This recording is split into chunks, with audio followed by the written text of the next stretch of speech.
Thank you, Mayor. I do want to thank everybody once again for being here with this issue. The best way to find out that we have not done our job correctly is to put it out in the public and get your feedback, good, bad, or otherwise. And we've certainly gotten a lot of input on this Transportation Action Plan. I want to remind everybody that the focus, six of us, spent about a year reviewing this Transportation Action Plan. And our focus was, of course, to protect our constituents, and we are your neighbors, so it's to protect our own interests as well. And that focus was on preventing road widening, preventing roads that will increase infrastructure at your cost, the taxpayers, in order to allow high-density development that you don't want. And so the Transportation Action Plan protects you in many ways with that, and many of you are from the Shea Quarter. There was a proposal to widen Mountain View Road. That would have eliminated the nice tree-lined road between 96th and 92nd Street to allow 4 lanes of high-speed traffic, people who want to cut through your neighborhood to get to their doctor's appointments. And it also would have enabled infrastructure that justifies a future city council developing some apartments. And we've heard from everybody loud and clear, you don't want them. So when we right-size roads, it's not to get you out of your car. It's to protect your neighborhood from high-density development you don't want, and we don't even believe is a good fit for the city of Scottsdale. That's just not we're not an urban city.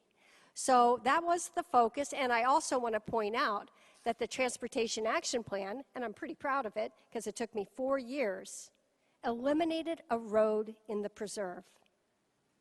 There was a road alignment in the McDowell-Sonoran Preserve, which when I was a preserve commissioner, we didn't think we had to eliminate it because the purpose of that road was it was no longer needed because of a wildlife corridor, because we built the preserve around it, we preserved the land.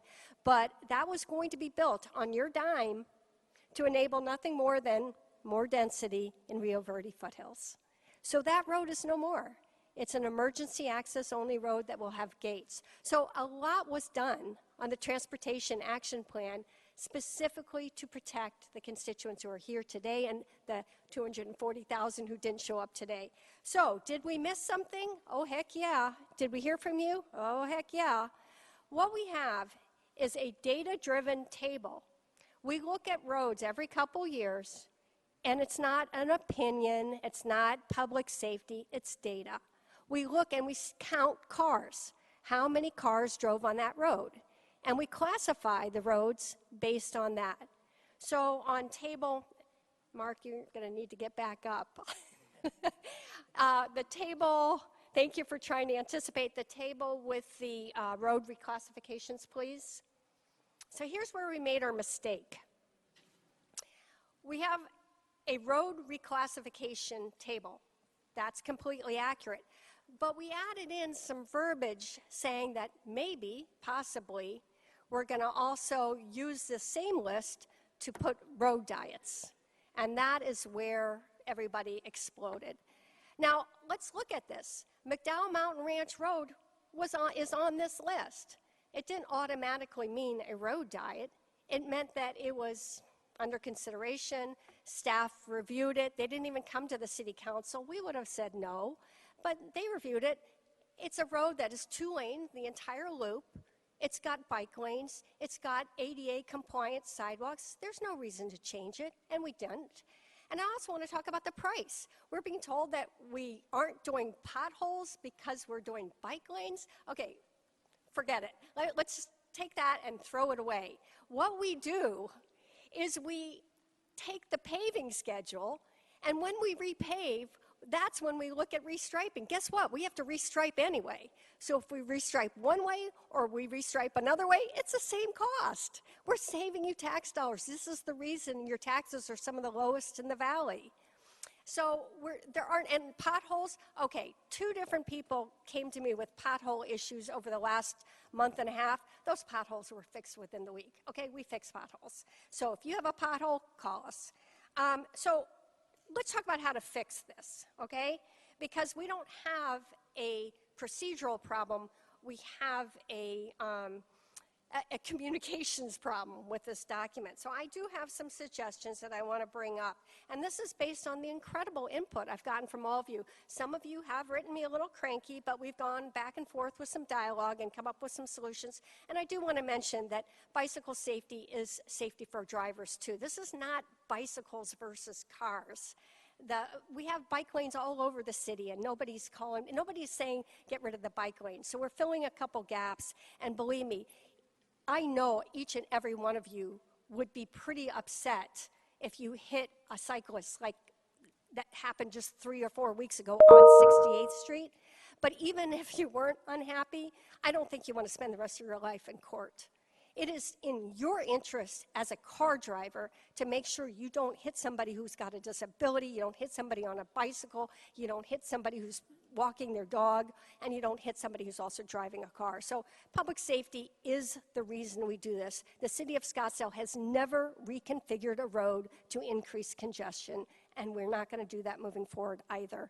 So here are some guardrails that I would suggest for this plan to better communicate the process of what we would do to consider any lane changes. First of all, one of the gentlemen brought this up, that throughput is somehow subordinate to safety and livability. One of you guys brought that up. I agree. I see you. No, we need throughput to be equal to safety and livability, because that is actually what we do. So that is a change I would like to see happen in this document. We need to add verbiage that, take out the verbiage that the list of road classifications can also be road diets, and be a lot more specific, and I'll bring that up again. On page 29 of the presentation, the lane narrowing, I wonder if your page, it might have changed. Okay, when we discussed the Transportation Action Plan, we were discussing all these roads. First of all, we were here till like 11 o'clock at night. Remember that? That was fun. I mean, we had some pretty long meetings. But I think, for me anyway, when we talked about road diets, which is something I had never heard of, we do a lot of lane narrowing in the city. And I want Mark to talk about that. I get complaints about speeders cutting through your neighborhood. One way that we fix that is we narrow lanes, but we're still bound by federal guidelines. We can't just willy-nilly pick a width of a road. So I would like to see as options for these reclassified lower usage roads to have lane narrowing in the verbiage in the Transportation Action Plan, as well as lane reduction, because I think lane narrowing would go a long way. And that might even be an option for 96th Street south of Shea. You know, so other things I would like to see. So we have a 5-year paving cycle. We're not going to reconfigure your lanes any other time, because that costs money, and we don't like to do that. So I think that any road that is not within the 5-year paving cycle should also not be in a table of possible lane reconfigurations. And Legend Trail Parkway comes to mind. Legend Trail Parkway is a whole heck of a lot like McDowell Mountain Ranch Road. It's probably not going to ever have a road diet, but it's in there, and even though it's like 5 or 10 years out. So I would like a 5-year paving cycle. Anything beyond 5-year paving should not be even considered. It's for a future council and future residents to decide. Mayor and Councilwoman, if I might. Sure. Regarding the lane narrowing, as an example, when we looked at McDowell Mountain Ranch Road, it has 2 lanes in either direction and bike lanes already. The lanes are 11 feet, which are our standard, And then so before we looked at the width of the lanes, we said, we know this already has bike lanes, but can we narrow the lanes to put in a buffer, 2 to 3 foot buffer for the bike lanes? We didn't have enough space, so we said, we evaluated the street further. It meets our needs, and it will not be changed. So staff looks at these things. Can we narrow, because as you said, when you narrow lanes, it also helps with the speeding. And on a road such as McDowell Mountain Ranch Road, I think it's like 5,000 and it can hold 40,000. I mean, these roads, some of them have so much capacity, and that's part of the speeding problem too. And so another issue is when we looked at that Spaghetti Bowl area, 100th Street, 96th Street, right there. That area, as you can see, is fully built out, and yet I drove the other day and I couldn't find a car. So we have an issue too, because we have so much pavement over there that we have to maintain at the same time. But how do we utilize this space so that it's safe and effective? There's almost so much pavement, it's hard to make any concepts work. That's why we say we want to evaluate the options if there are to make things work. I just want to interject there. No, thank you so much. Okay, so that brings my point. It's not, we have a communication problem, not a policy problem.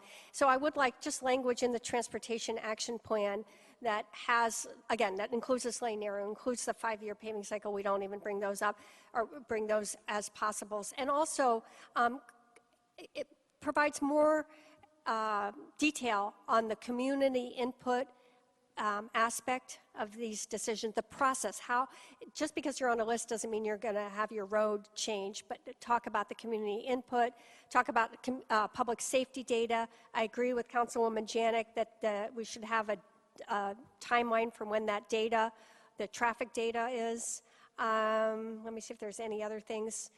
So just beef up our transportation action plan on this to separate data-driven tables from possible road diets, add lane narrowing, and beef up the process so people understand that they will be very involved in this decision. And I just want to mention on the public vote, when I was up in Legend Trail, I'm sorry, they don't want 85257 to decide what's best for Legend Trail Parkway. We absolutely want to make sure that the people impacted every day of the week have the biggest voice in these decisions. Thank you, Mayor.